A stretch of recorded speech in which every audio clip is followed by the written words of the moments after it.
Welcome to Rewrite the Mother Code, the show where we can explore our inner mothers to actualize our greatest selves.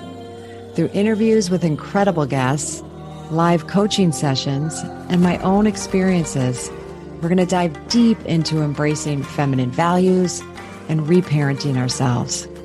So be prepared to show up, hold space, and be mothered in a way that you never have before, but have always needed. It's time to rewrite the mother code.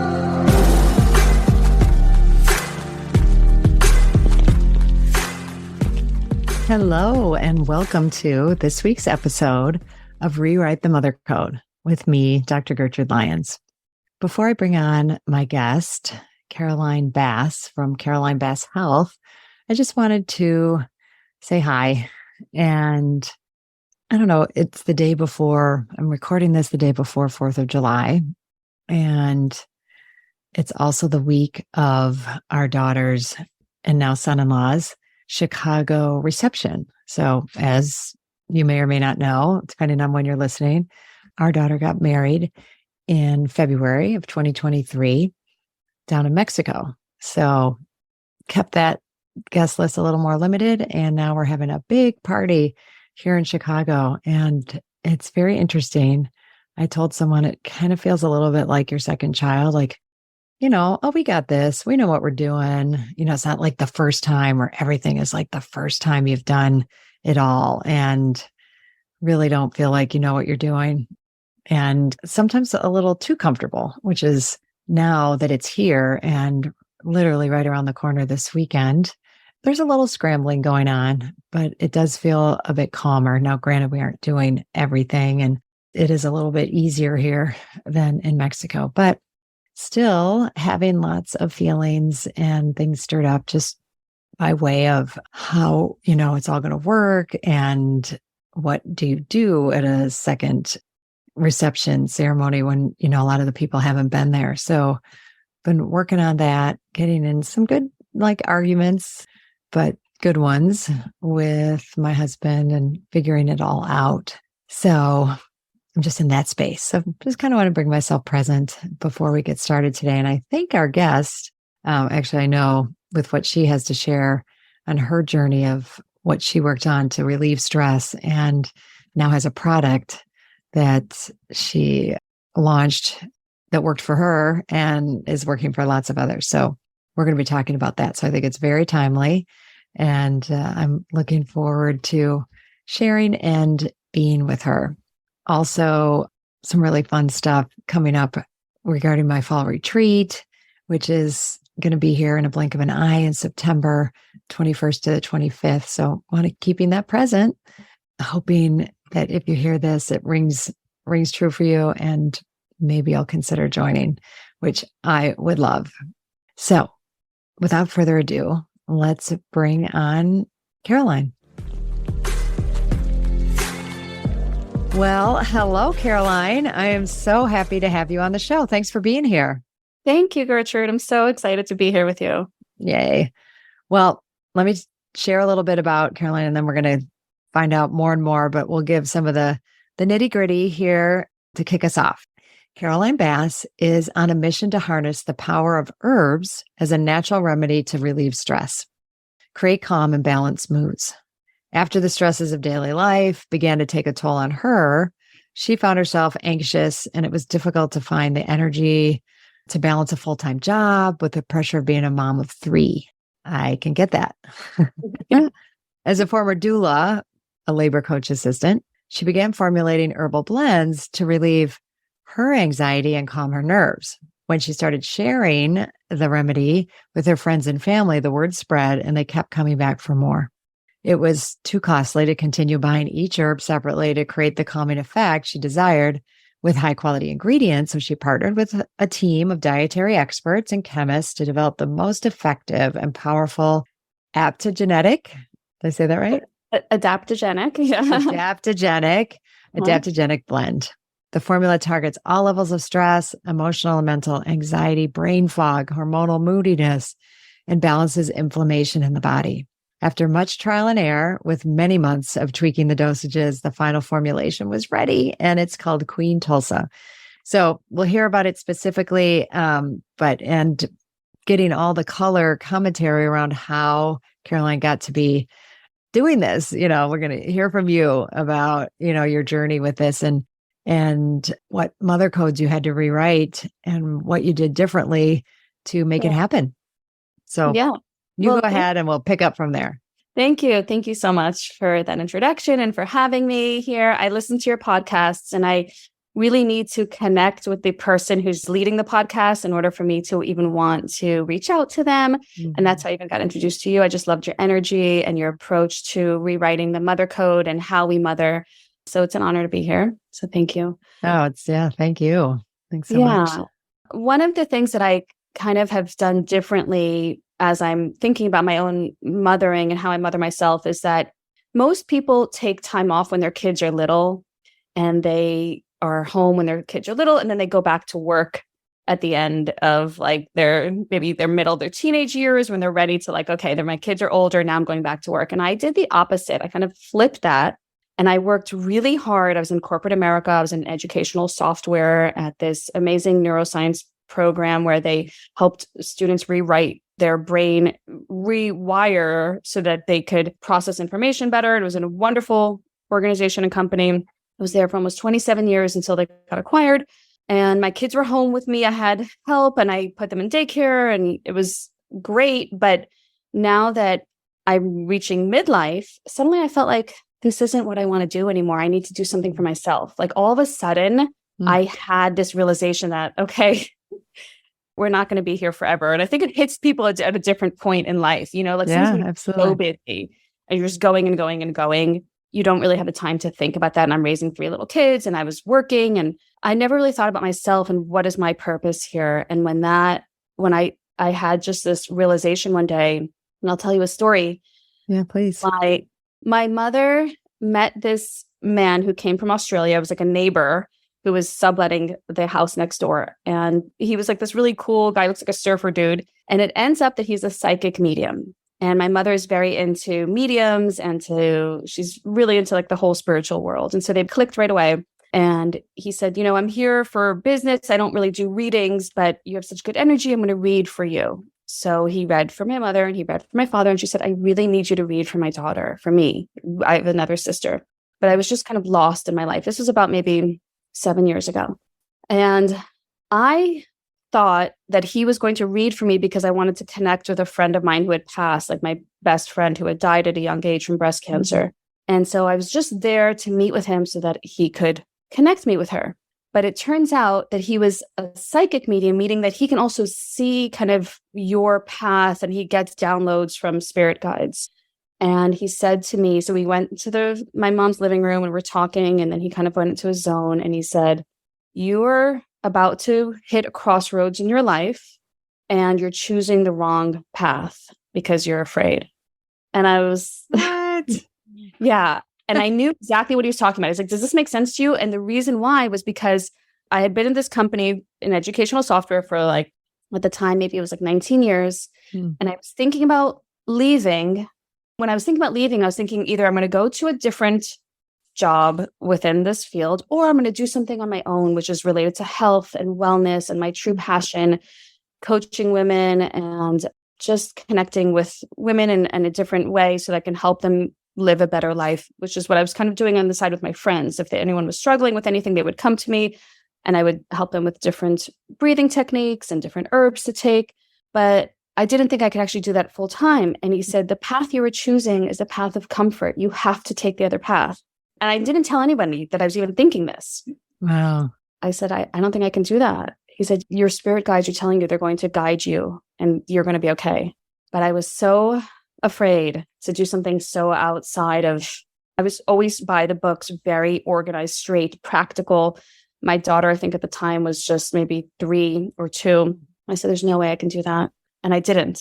But it always stayed in the back of my mind until about 6 months ago, when, again, I'm still in my field in corporate America, and I was going to take another job, and I was going to have all this responsibility to leave the whole country. And I just was feeling like, I don't want to do this anymore. I want to do my own thing. And I had already created my Queen Tulsi herbal supplement, but it was just on the side. And I said to myself, I was like, I need to see if this is, I was thinking about what the psychic medium had told me. And I said to myself, let me see if this is maybe the right time in life. And I was about to give my notice to my old job to accept this new job. But there was a meeting on my calendar that morning with my manager. And I was like, that's kind of weird.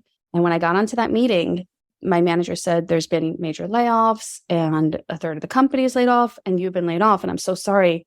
And my first initial reaction was, I'm free. I am free. Wow. And I was trying so hard to not scream it and to act like I was sad. And I was like, okay. But in my head, I was like, that's it. That's what I needed, because that kind of gave me that cushion with my package, the severance package and everything, to just, because again, I'm always practical. And I felt like all the spirit guides around me were like, do this, you got this. And it was like this full circle moment where they came back to me and they were like, you got this.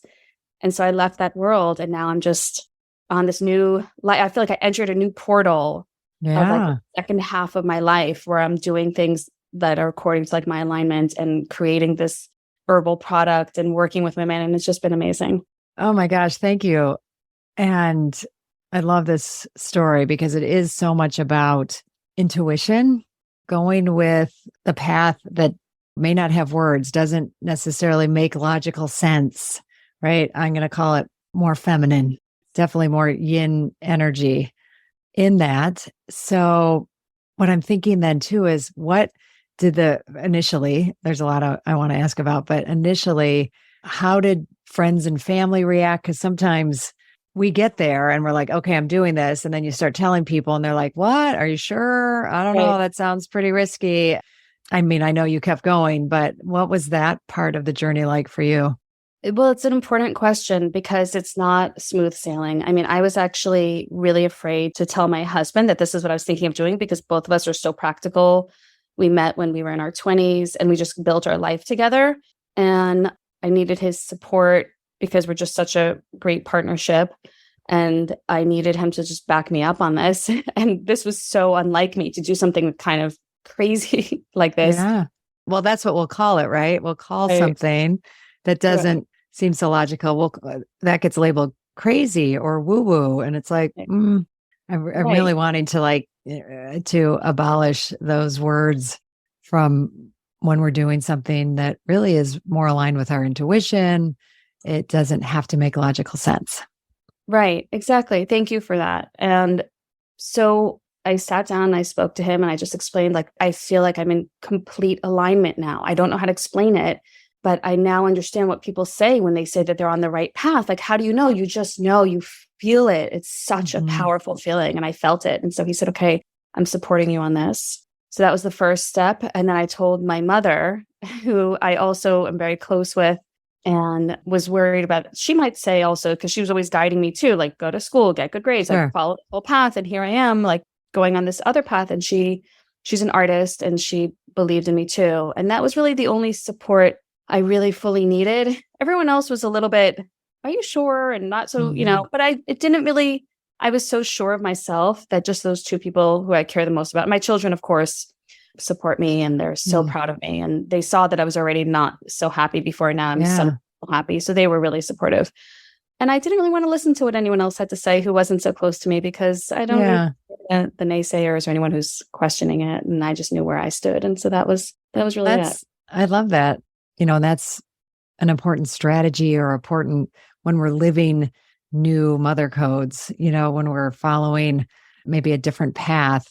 Sometimes forget we get to choose who we're going to listen to or who we're going to get our support from. And it can be a really big deal. And I love that you're saying that nobody else has really mattered. And you were clear on that. Right. So that wasn't going to be something that was going to give you a hard time, I guess, Right. Because we spend so much of our life worrying about kind of approval from others. And I think one of the pluses of getting older is that you realize it's really not important. It's really important what's important to you, and maybe the handful of people that you love, or not even a handful. For me, it was just those two people, my husband and my mother, and that was all I needed. Yeah. No, that's great. Well, I guess because we're in more of this space of following the path, but I'm also just personally intrigued about the alchemy of what you came up with and the whole herbal world, and that also can get dismissed, as not like true medicine or whatnot.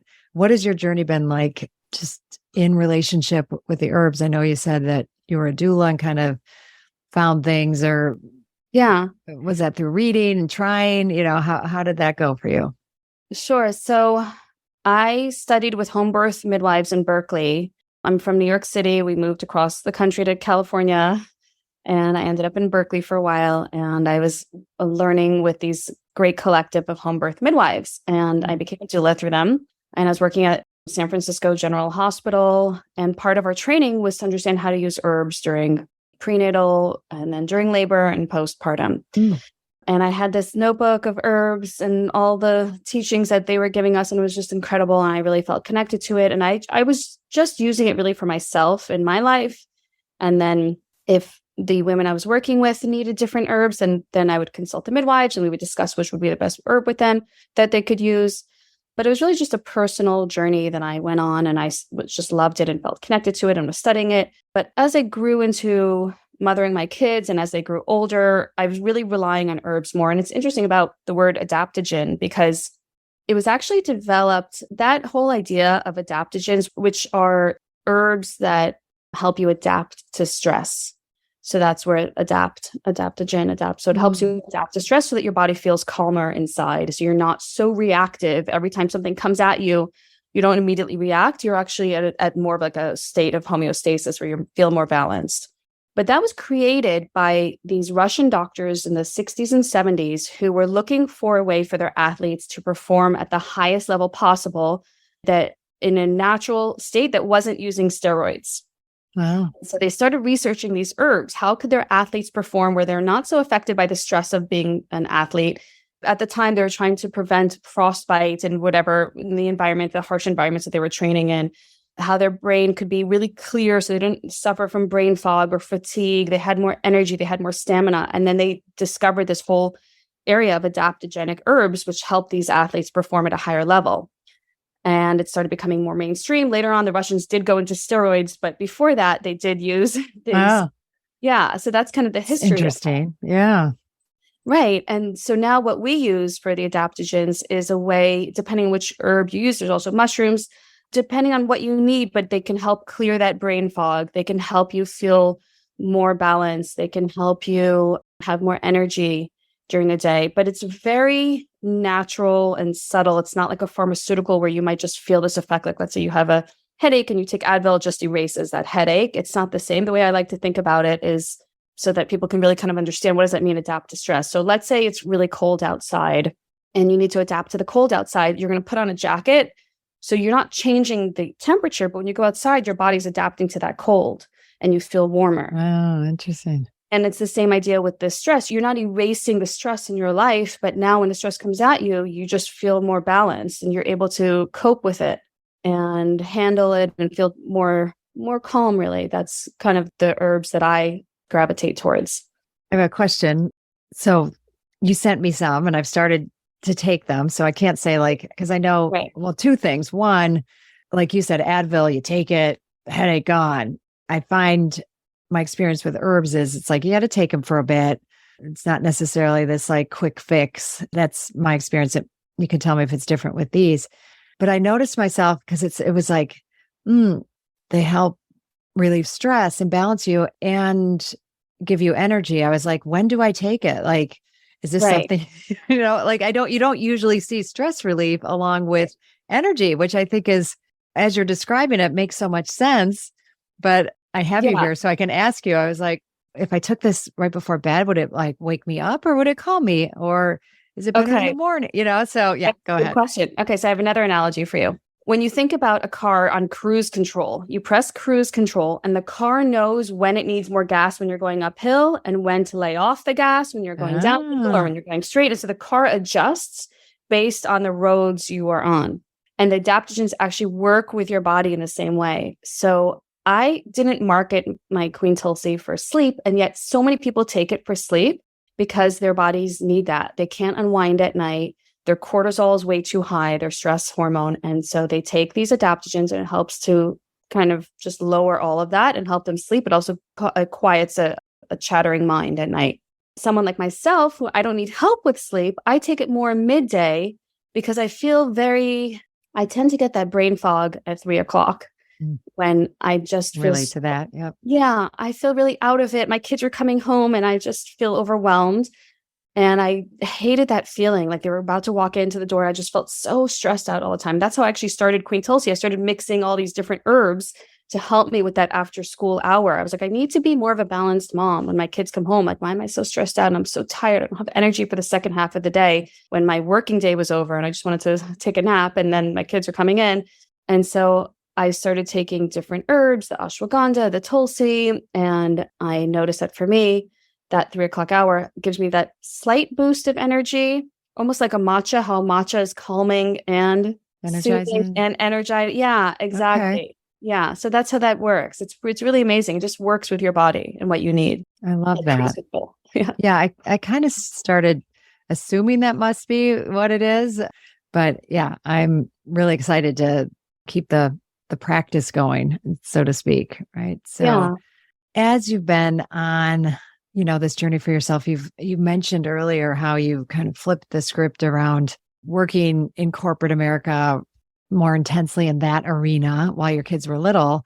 And now, I have this home business, not that it's not keeping you busy at all too, but different, right? Like more flexibility and whatnot. I love that concept, just about thinking about it differently, right? Because I know in our household, I always thought this was a little funny that he thought this way, because my husband made sure like not to really travel like when they were little. And even though it was working, a typical job was making sure he was more available and coaching and stuff. And then they got to be teenagers, like, oh, they're teens now. I can go travel. And I didn't put my finger on it till it was a little late. I'm like, actually, I'm thinking I could really use you at home now more than I needed you then. Yeah. And I think that's something of course we want to think like, oh, yay, they're more independent. We want to give them independence. I don't mean like hovering around them or, like, ooh, I got to like be there every second. But I think we underestimate what preteen and teens need. So I thought you could share about that. Completely agree. I think that our society has created this trajectory for women where we are expected to, let's say in a traditional sense, if we're able to not work at some point in our life, then it's like you have the baby and then you don't work and then you go back to work because now they're teenagers and they don't need you. And I have two, one of them actually is an adult, he's 18, but still a teenager in my mind. 18-year-old now, a 15-year-old, and my little girl is 10. All different stages of life. We have elementary, high school, and college. And I feel like as they get older, they need you in a very different way, but they still need your guidance in a very powerful way. And I think that we tend to neglect our teenagers. Like they're on their own. They can do it. They can figure it out. They don't want our help. And it's like almost like when I watch these sitcoms, like, the teenage angst and they don't want your help. And my kids never went through that teenage angst. Yes, they have hormones and they have ups and downs, but we never like created that sort of sense of environment that teenagers will have to go through this. And so they've always been very close to us and we're close to them and they rely on us. They ask us questions. We talk very openly about all teenage things and we're here for them. But I don't know why our society's created this sort of, okay, now they're teenagers. They're never going to talk to you. They're going to be in the room, close the door. That's the end of that. And we've accepted that in a way. Rather than almost flipping that on its head and saying, no, now is when they need the most guidance and when they really need your support and you need to guide them through drugs and sex and whatever it is that they're going through in their teenage lives and through adulthood, early adulthood, let's say college, and to really be there for them. And so I've really been enjoying this time where I have like this space to be with my kids and as they get older and I take them out. Yesterday, we spent the whole day together and, I brought my 15-year-old and we were with our cousins who are 16 and 18 and we just had a great time. Yeah. Well, I think that's what's so important is that we hear these other possibilities, and it just expand our thinking on it instead of falling right in line in the trap. Like I may know I want to, work outside the home also. And this is how you do it, right. This whole, like, this is how you do it and follow, or, maybe that's what your mom or, the women around you did. So that's how you do it. Like just Right.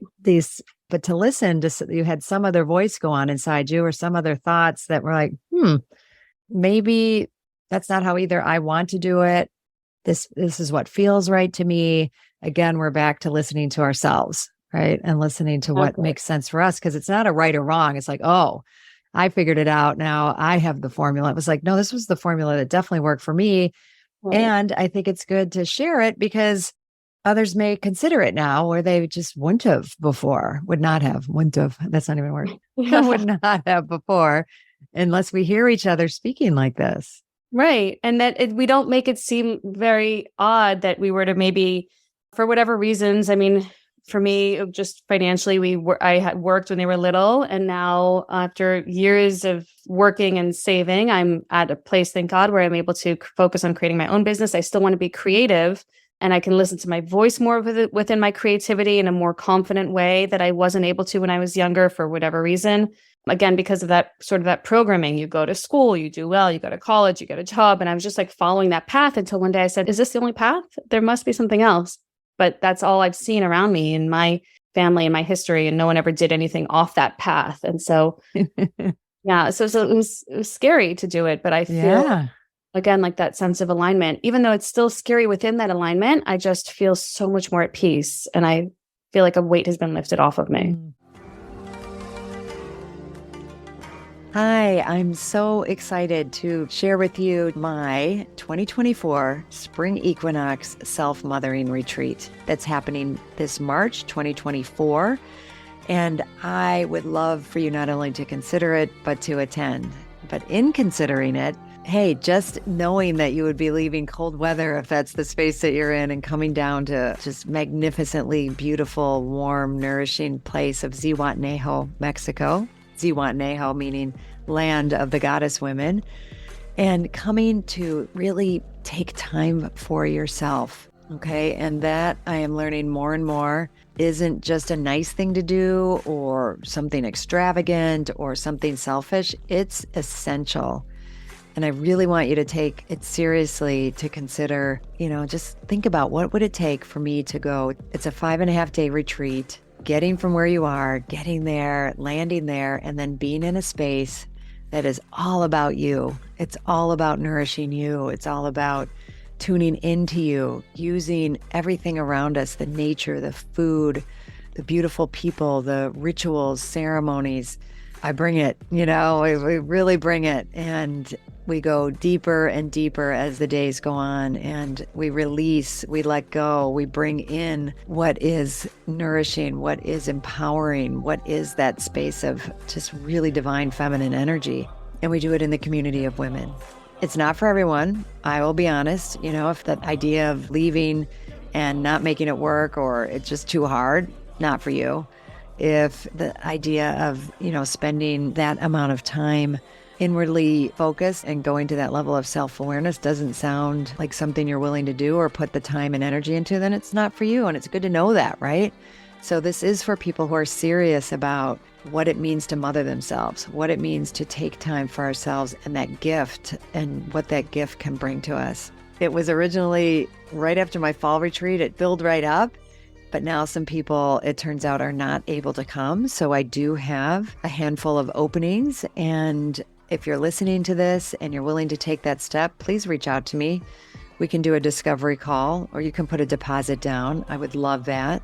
And you can do that by going to my website, www.drgertrudelyons.com. Go to events, and there you go. It'll all be there. There's a beautiful page there for you to explore. I look forward to hearing from you and then seeing you on my spring retreat.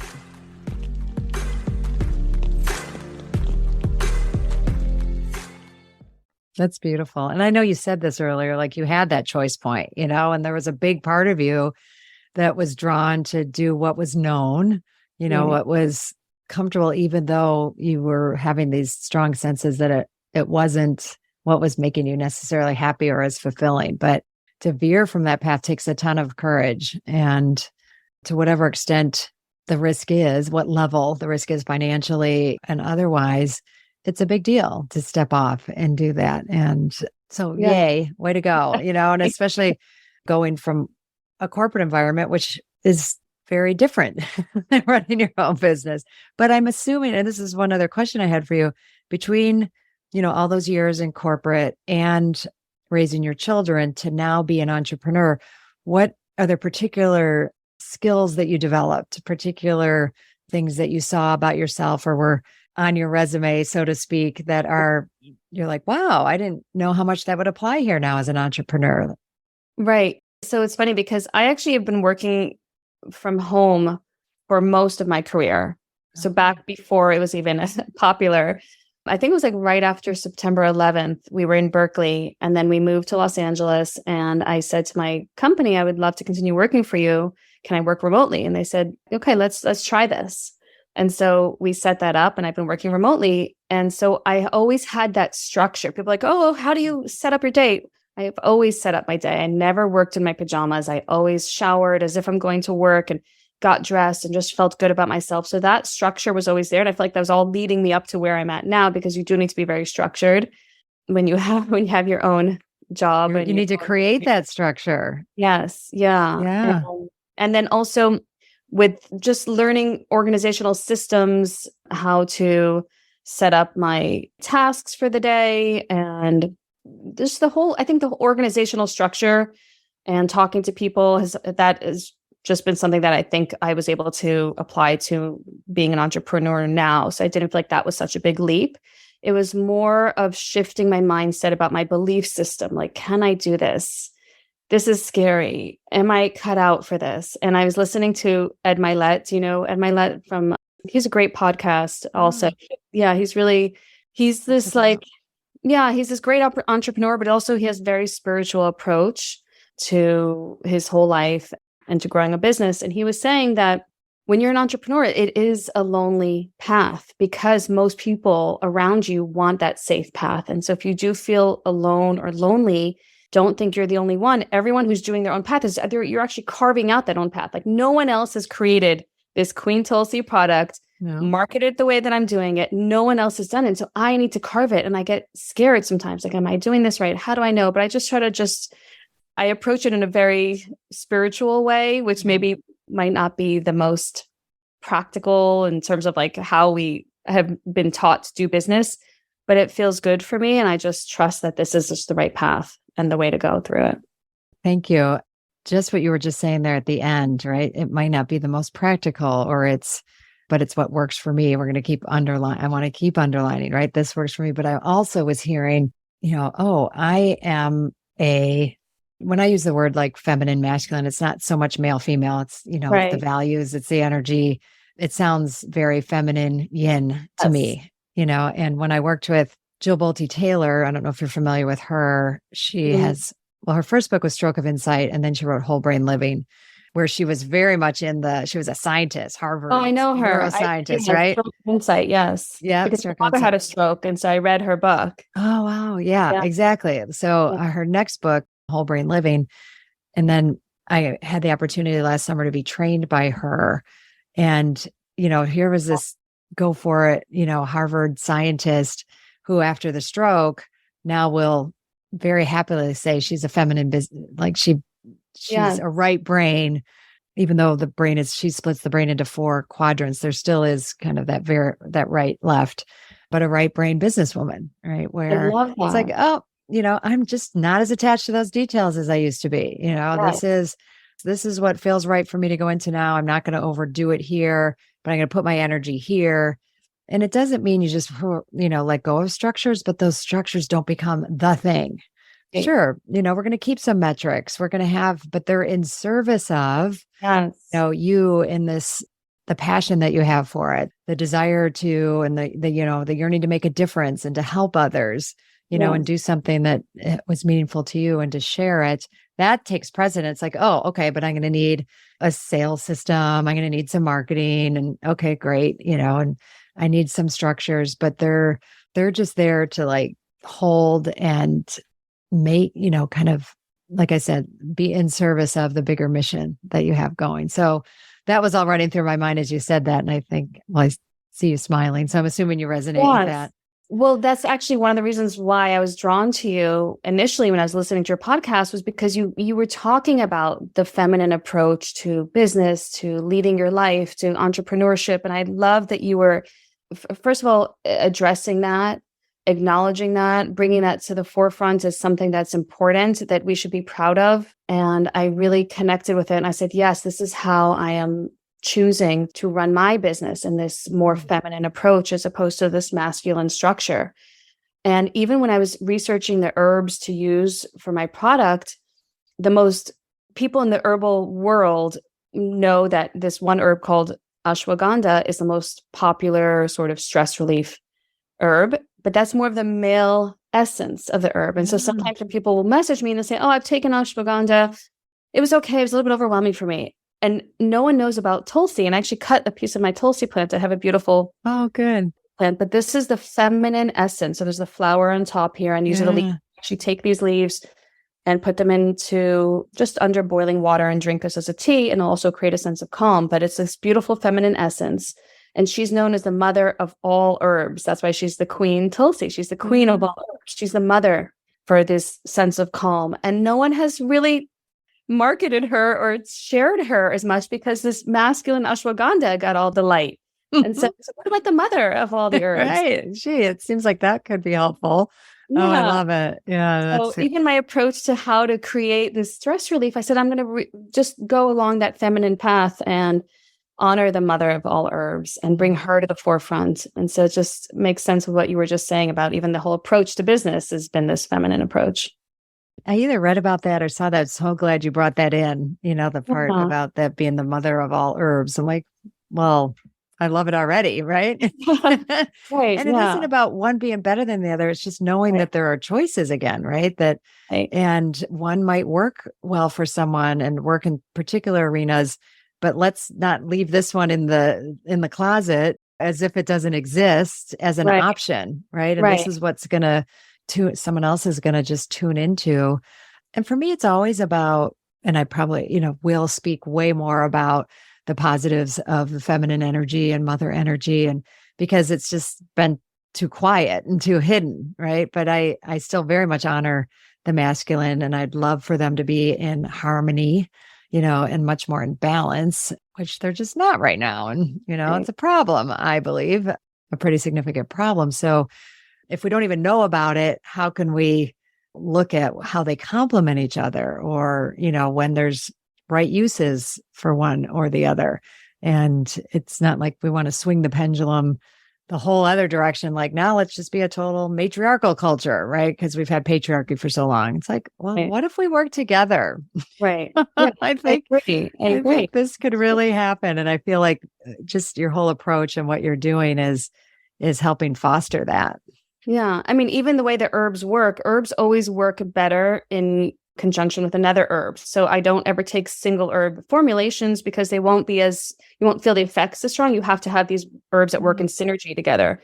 So we have this Tulsi and we have the ashwagandha, which are the calming herbs, and they work much better together than separately. That's how I came up with the product, because at first I was buying a Tulsi, buying the ashwagandha, buying chasteberry for my hormonal ups and downs every month. And I was just buying all these different herbs, and people were asking me what I was taking. And I said, well, just buy this one from this brand, this one from this brand. And they're like, can you just make it easier for me? And until my husband said, put it together.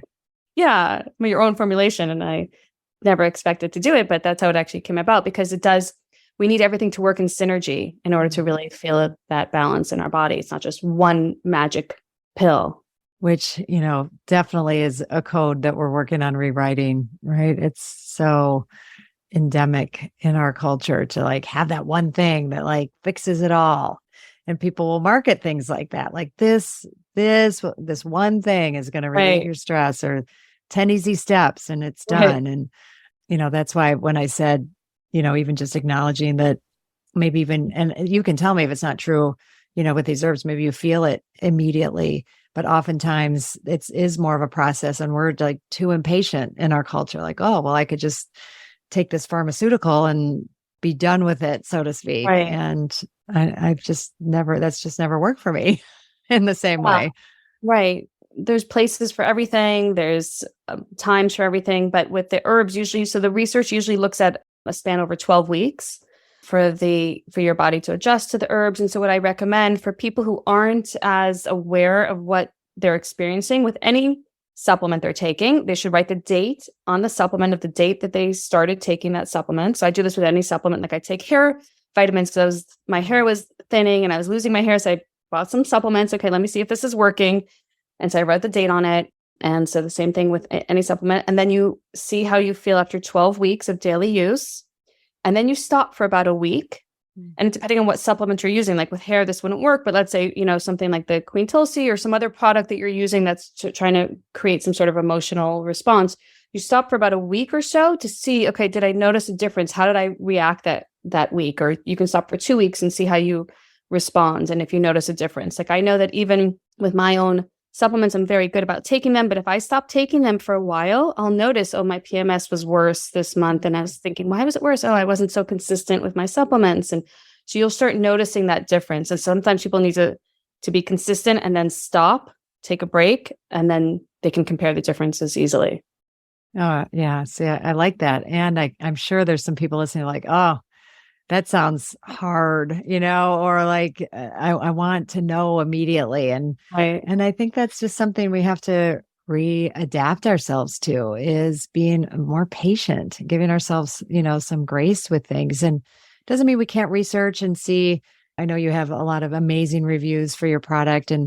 But look, you can do a little research ahead of time. I'm not saying just blindly go into something because someone said it was good, for them, and just do some due diligence that way, and then try it, but be willing to be a little more open and patient. But it also requires, and I'm just getting this now too, as you're talking, something else that I think we have cut ourselves off from so often is to be in attune with our body. Like we might be really aware, like, oh, I'm tired at the end of it. There's some kind of bigger things, but it's the more subtle and how tuned in, how much am I checking in, connecting with my body and with my emotions, because quite frankly, like I'm in menopause, so I'm not menstruating anymore, but it was a journey for me I'll just allow those experiences. Like I didn't want major discomfort, but I also didn't want to hold it as bad that I was a little foggy, but it took a lot of like tuning in and saying and deciding for myself, what and when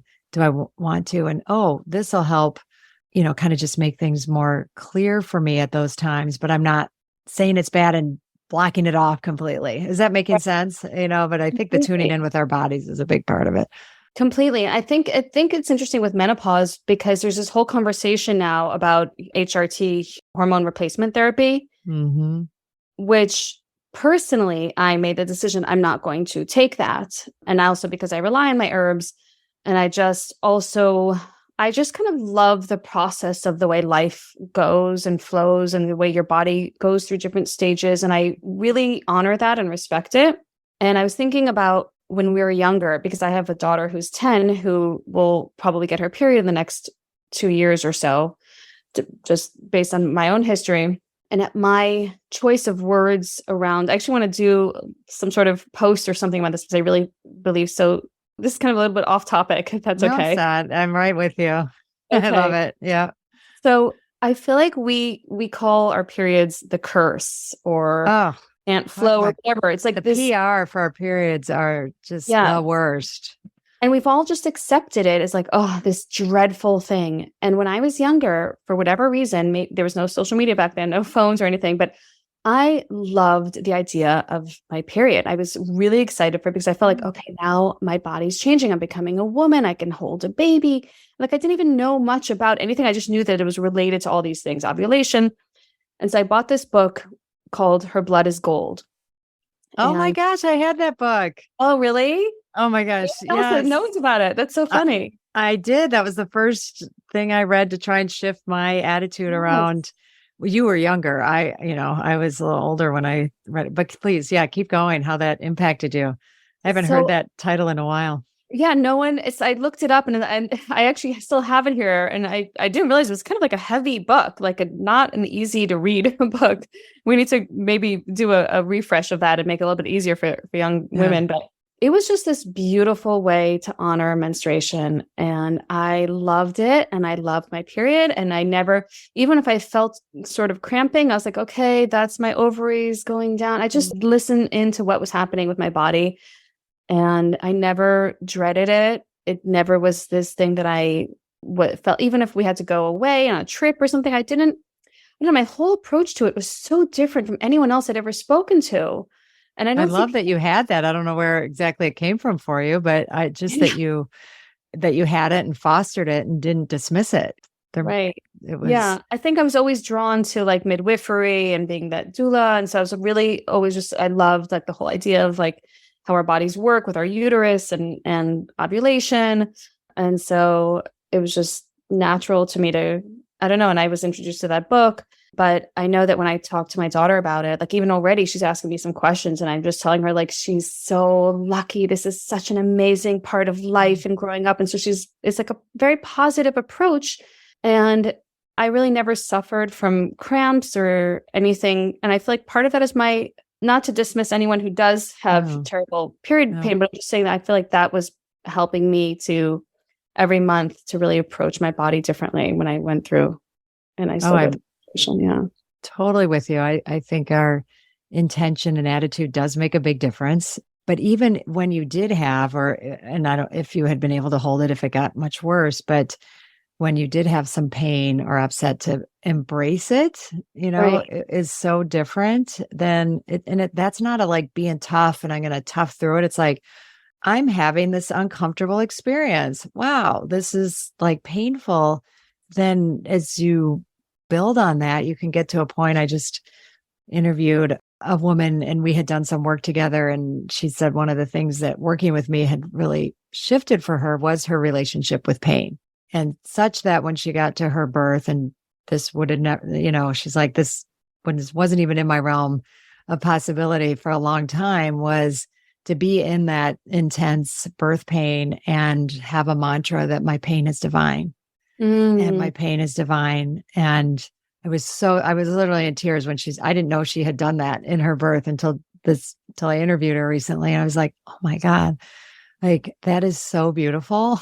And so it's exactly what you're talking about. Like erase her pain or make it go away, but it put a whole different context on it and, allowed her to be present and be in the experience. And I think that's what we're talking about here. That's big codes that we want to rewrite around all of these things. There's one last thing.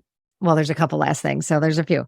But before I ask you how we can find you, I want to add this to it because I think it fits with what we're talking about, which is, I've met with and in various, my husband and I have gone on a pilgrimage to sacred sites, and that's always been a part of our life, meeting with healers in all sorts of realms and modalities. And something that was a through line from what many of them would share is, I could do a healing on you. I could say this, but if you don't partner with it and believe it, the chances of it working go way down, right? Like this isn't a magic bullet. Like you really have to be in it with me. You are a partner in this healing. And I think that is so true when you take anything, but with yours, not to think like, oh, phew, I can just sit back, pop these in, and I really doubt that they're going to work. Well, that you're really making it such that they probably won't, Right. Or the more power you can give it, the more that you tune into the herbs. So I wanted to name that also. Yeah. And herbalists will always work with the whole body, the whole picture, what's going on in your life. Are you working towards, if you're stressed out in the morning, maybe doing some breathing with the first 5 minutes? Like I was just mentioning in a different podcast she was asking me like, how do I find time to meditate? Because I just started. I literally have 8 minutes before I wake up the 2 kids. So I wake up one kid, I get him ready. And then the other one, she goes to school a bit later. So I have 8 minutes where I can just sit and be calm and quiet. And before I wake her up, and that's my meditation. I find that time and I need that space because that's all part of this picture. We're not just, we're so multifaceted, and the herbs are just part of that toolkit.